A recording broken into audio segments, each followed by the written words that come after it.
లాంబరధరం విష్ణుం శశివర్ణం చతుర్భుజం ప్రసన్నవదనం ఛాయేత్ సర్వవిఘ్నోపశాంతయే.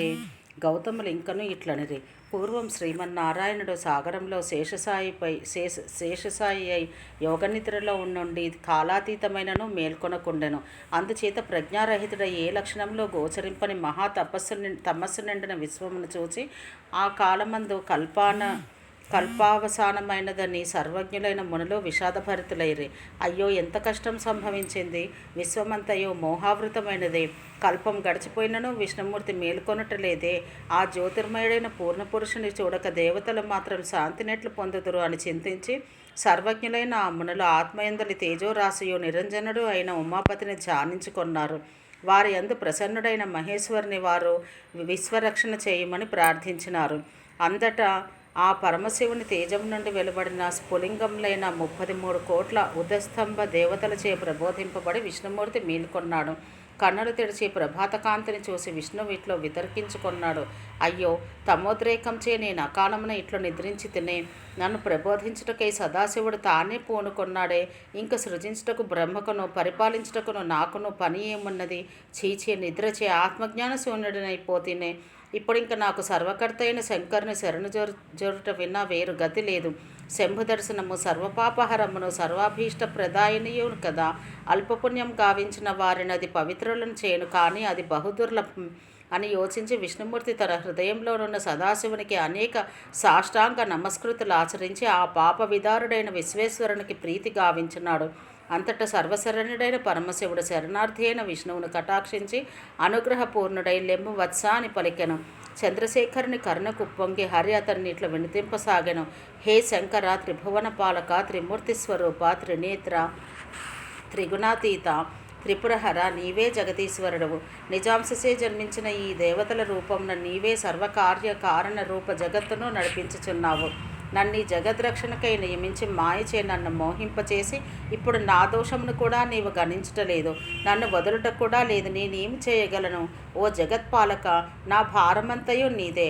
అకాలంలో నిద్రించిన నన్ను దోషపూరితుడని కూడా నీవు తలుచుటలేదు. హరహర, శంభో శంకర, నాకేది గతి అని ఆక్రోశించుచున్న ఆ పద్మనాభుని చూచి పరమాత్ముడైన శివుడు హరికి ఈ విధంగా ప్రాయశ్చిత్తం అనుగ్రహించెను. ఓ మాధవ, నేను వసుధాతలమున అరుణాచలునుగా నిలిచి ఉన్నాను. ఆ జ్యోతిర్లింగ దర్శన మాత్రమున నీ తమ్మోగుణం అంతరించిపోవును. పూర్వపు విష్ణుమూర్తికి నేను వరమిచ్చి ఉన్నాను. ఆ వరం కారణముగా మహా తేజోమయయు అగ్నిస్వరూపము అవ్యక్తము అపార గుణశోభితము అయిన ఆ జ్యోతిర్లింగం ప్రశాంతమై స్థావరలింగమై నిలిచి ఉన్నది. అంతర్జ్యోతిర్మయమైన ఆ అరుణగిరి నదీ నదములకును వర్షమునకును కూడా లయస్థానము. అది సర్వప్రాణులకు వరప్రదమైనది. అంధులకు నేత్రములను, కుంటివారికి నడకను, పుత్రహీనులకు సంతతిని, మూగవారికి వాక్కును ప్రసాదించును. సర్వవ్యాధి నివారణ, పాప విమోచనము గావించును. నేనెసట అచల రూపుడనై నిలిచి ఉన్నాను అని శంకరుడు ఆనతిచ్చి అంతర్ధానము కాగా హరి అరుణగిరి వైపు పయనించెను. సోనగిరి చేరుకున్న పద్మలోచనుడు తపం చేయనారంభించెను. గిరి చుట్టూ కలయజూచి హరి ఆ గిరి దేవతలకందరికీ వాసయోగ్యమైన దానిగా గుర్తించి దేవతలందరినీ అచట నివసించమని ఆదేశించినాడు. ఋషులు నివసించుటకు యోగ్యమైన ఆశ్రమ పదవులను ఏర్పరిచినాడు. సాంగములైన వేదములకచట స్థితిని కల్పించినాడు. దివ్యసుందరులైన 100 మంది అప్సరసులు నిత్యం నృత్య గీతాదులతోనూ వాద్యఘోషలతోనూ అరుణగిరి ప్రాంతమును శోభావంతం గావింపమని ఆనతిచ్చినాడు. తాను బ్రహ్మసరసిలో స్నానమాడి అరుణగిరికి ప్రదక్షిణం గావించి అరుణనాథుని అర్చించి సర్వపాప విముక్తుడై లోకపాలకత్వం మరలా పొందెను. ఒకానొకప్పుడు దానవులచే పీడింపబడి తేజోవిహీనుడైన సూర్యుడు బ్రహ్మచే ఉపదేశింపబడి అరుణగిరి చేరి బ్రహ్మసరసిని స్నానమాడి సోనాద్రిని ప్రదక్షించి దైత్యులను నిర్జించి మేరువుకు ప్రదక్షిణ చేయగలిగెను. స్వీయ తేజమును మరలా పొంది పరుల తేజమును హరించగల శక్తిని పొందెను.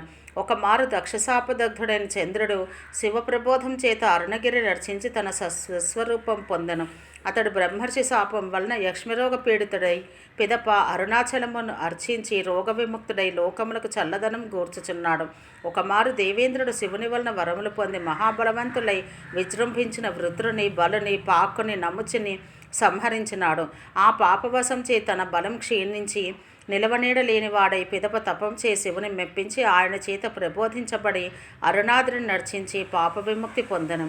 తదుపరి అశ్వమేధయాగమునరించి శంకరుని తృప్తిని గావించినాడు. మరలా ఇంద్రపదవిని అధిష్ఠించిన శక్రుడు అరుణాచలేశ్వరుని సేవకై ఒక 100 అప్సరసలు నియమించినాడు. పుష్పమేఘములను పిలిచి అరుణగిరిపై వర్షింపమనెను. శివాజ్ఞ చేత ఆదిశేషుడు కూడా అరుణగిరిని నర్చించి కామరూప శక్తిని పొంది మహీమండలమును ధరించు శక్తి పొందినాడు. ఇతరులైన నాగులు, సిద్ధులు, గంధర్వులు, అప్సరోగణములు, దిక్పాలకులు కూడా అరుణశైలం నర్చించి అభీప్సితార్థములను పొందినారు. ఒకసారి దైత్యులను నిర్జించగోరి దేవతలందరూ అరుణాద్రినాథుని ప్రార్థించగా ప్రసన్నుడైన ఈశ్వరుని ఆజ్ఞ మేరకు త్వష్ట సూర్యుని సృజించెను. ఆ సూర్యుడు తన సుదర్శన చక్రంచే సర్వమును దహించెను. అహంకారపూరితుడై సోనగిరిని దాటి పైకి విజృంభించ ప్రయత్నించి విఫలుడై అరుణుని తేజమునకు తాళలేక తేజోవిహీనుడైనాడు. అతని రథాశ్వములు అలసి శోషిల్లినవి. ఈ విధంగా ఆకాశంలో సర్వత్రా విహరించగల సూర్యుడు అతి బలహీనుడైనాడు. అంతటా బ్రహ్మచే ప్రబోధించబడి సూర్యుడు సోనగిరినాథు నర్చించి ఆకాశమును అప్రతిహతంగా విహరించే శక్తిని పొంది ఆనందించినాడు. ఆనాటి నుండి సూర్యుడు సోనగిరిని అతిక్రమించడు, దాన్ని చుట్టుకొనియే పయనించును. దక్షయజ్ఞంలో తమ అంగములన్నీ ధ్వంసం గావింపబడగా దేవతలందరూ అరుణాద్రిని ఆశ్రయించి వీర్యవంతులై సర్వాంగబల సంపన్నులై విరాజిలిరి. దంతములు భగ్నమైన పూషదంతమును పొందెను. అగ్నిహస్తమును భృగు మహర్షి కన్నును సరస్వతి ముక్కును పొందిరి. బలి దైత్యుడు వామనునికి దానమిచ్చి సందర్భమున ఆ దానధారను అడ్డుకొనబోయి వామనుడు దర్భతో గుచ్చగా ఒక కంటిని పోగొట్టుకున్న శుక్రాచార్యుడు సోనగిరిలోని సూర్యపర్వతంపై తీవ్రతపం గావించి దాన్ని మరలా పొందినాడు. ఒకానొక కాలంలో ఒక దేవదాసి ఆలయంలో భక్తితో అరుణాద్రినాథుని గురించి గానం చేయుచుండెను. ఆమెను చూచి సూర్యసారథి అయిన ప్రతిర్ధనుడిని మహారాజు మోహించి ఆమెను తనతో కొనిపోవ ఆశించెను. తత్క్షణం అతని ముఖం వానరముఖంగా మారిపోయెను.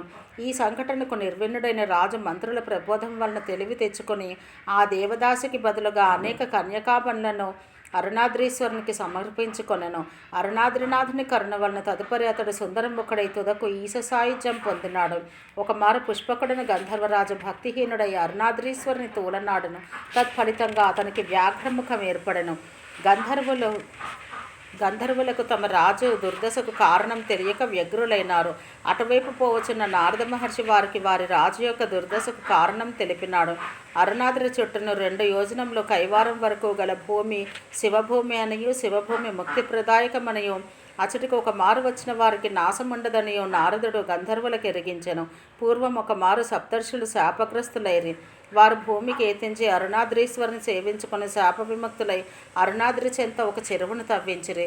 అదే సప్తర్షి తీర్థముగా ప్రసిద్ధి పొందినది. అది పరమ పావనము, శుభప్రదము, సర్వపాప విమోచని అని ప్రశస్తిగాంచినది. కుంటివాడైన ఒక ముని పంగుముని అని పిలువబడేవాడు అరుణాద్రినాథుని సేవించి తన అంగవైకల్యం పోగొట్టుకొనదలిచి అతడు అరుణగిరిని చేరుకొనెను. తన కోరికను మనసులోనే ఉంచుకొని భార్య చేతి ఆధారంతో ప్రదక్షిణమాచరింప పూనుకొని సోననదీ తీరమును చేరుకొని దాహం వలన భార్య తన చేతులతో తెచ్చిన నీరును తాగవలని అనుకున్నాడు.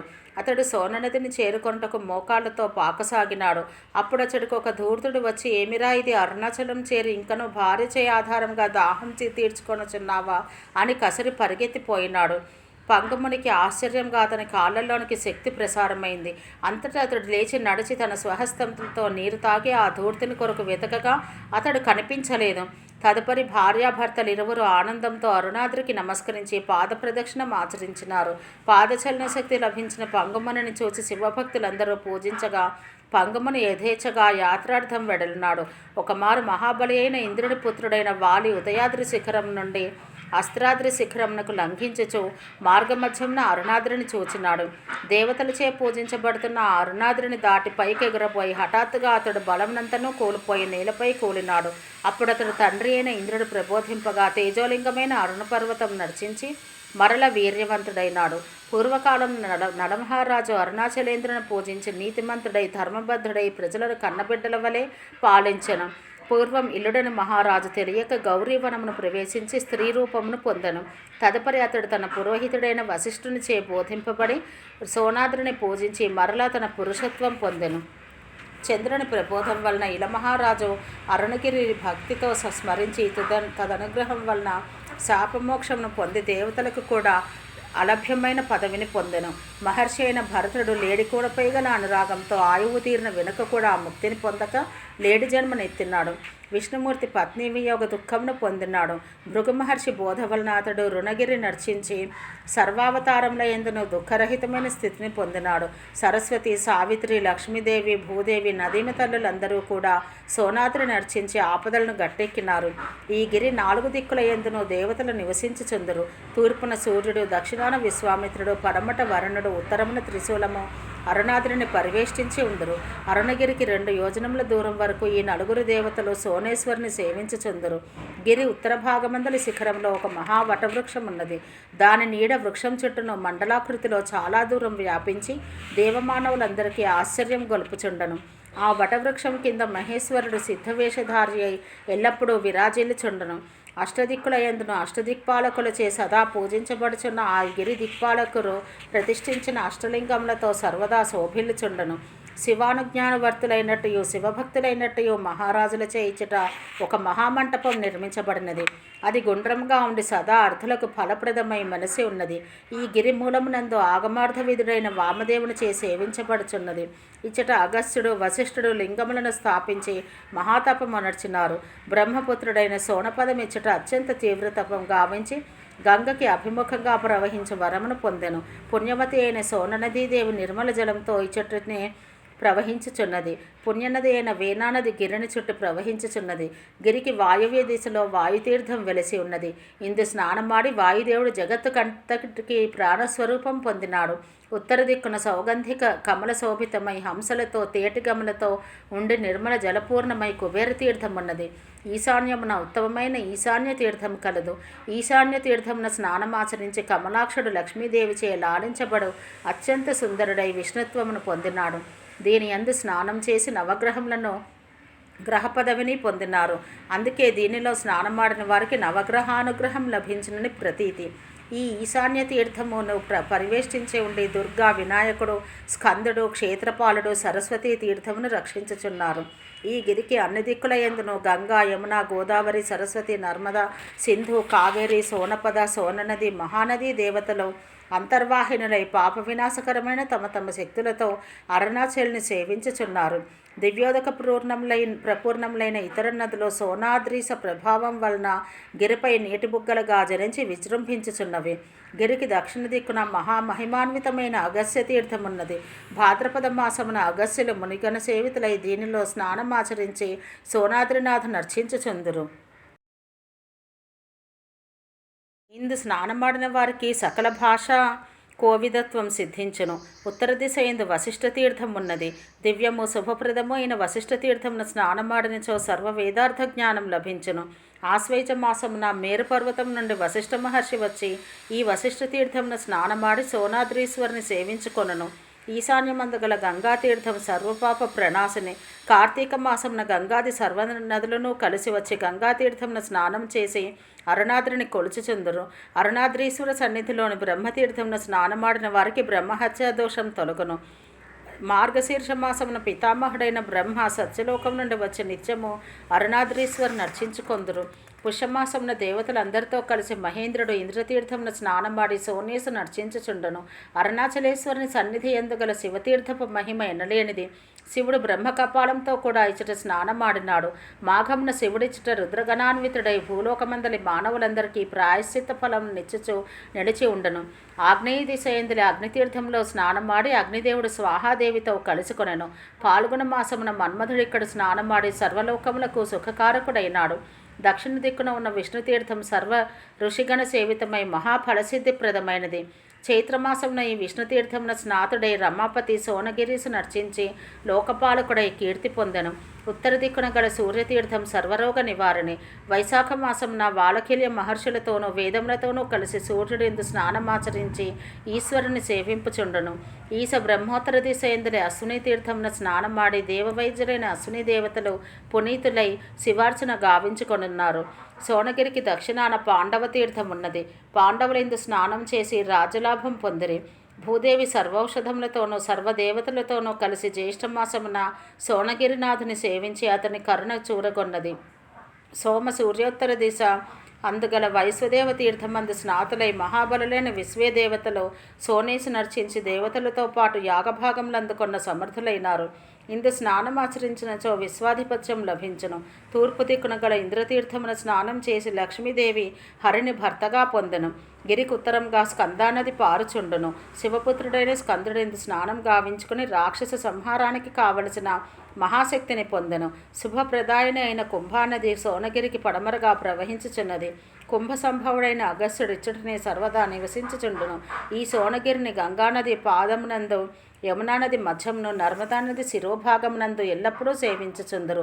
ఈ గిరి చుట్టూను అనేక తీర్థములు ఉద్భవించినవి. వాని ఎన్నుటకు మార్కండేయులకు కూడా వశం కాదు. ఆయన దుష్కర తపముతో సోనాద్రినాథుని మెప్పించి ప్రసన్నుడైన మహేశ్వరుని తీరిన వరమును కోరుకెనను. ఓ భగవాన్ అరుణాద్రీశ్వర, కొద్దిపాటి జ్ఞానం గల వారెరుగని ఎన్నో తీర్థములిచ్చట ఉన్నవి. వీని అన్నింటినీ ఒకే చోట ఎట్లు పొందగలమో? ప్రత్యేకంగా ఒక్కొక్క తీర్థమును సేవించుట అసాధ్యం కదా. జ్యోతిస్వరూపుడవైన నిన్ను స్పృశించుటకు వెరచిన దేవతలందరూ తేజస్సును కుంచుకొని ఉన్నా నిన్నిప్పుడు ఎట్లు సేవింపగలుగుచున్నారో అట్లందరూ నిన్ను ఎట్లా కొలవగలుగుదురు? అందువలన నేను కూడా శంభు నర్చించి మహాతపము నర్చి సర్వలోక శ్రేయస్కాముడైన ఈ అరుణ పర్వతమును సూక్ష్మమైన లింగమును గావించి పూజించి తిని విశ్వకర్మ చేత సృజించబడిన అతిసుందర విమానంతో కూడిన దేవాలయం గల ఈ లింగమునకు సర్వభోగములను నిత్యము అమర్నట్లు సంకల్పించి తిని వివిధ ధర్మశాస్త్రములను అధ్యయనం చేసిన మునులు భక్తితో శివుని కచ్చట సమస్త సేవలు చేయుచున్నారు. నేను శివార్చన చేసే అగ్ని సంభవులైన సప్తకన్యలను శివసేవకై నియోగించి తిని అరుణాచల్ని కరుణ చే శత్రువులను నిర్జించిన భూపతులు రాజ్యములను తిరిగి పొంది అరుణాచలేశ్వరునికి వివిధ భోగములు జరుగునట్లు ఏర్పరిచినారు. ఇట్లా ఏర్పడిన అనుభవైక వేద్యము విచిత్రము, సర్వ దురితక్షయకరము, అమలము, వాగతీతము, స్మరణ మాత్రముచే సకల కల్మషహారణియు నీ పరమ పుణ్యరాశి ఫలితము అయిన ఈ అరుణాద్రిని భజింపమని గౌతములు అంబకు బోధించిరి. ఓం సహనావవతు సహనో భునత్తు సహ వీర్యం కరవావహై తేజస్వినావధీతమస్తు మా విద్విషావహై. ఓం శాంతి శాంతి శాంతి.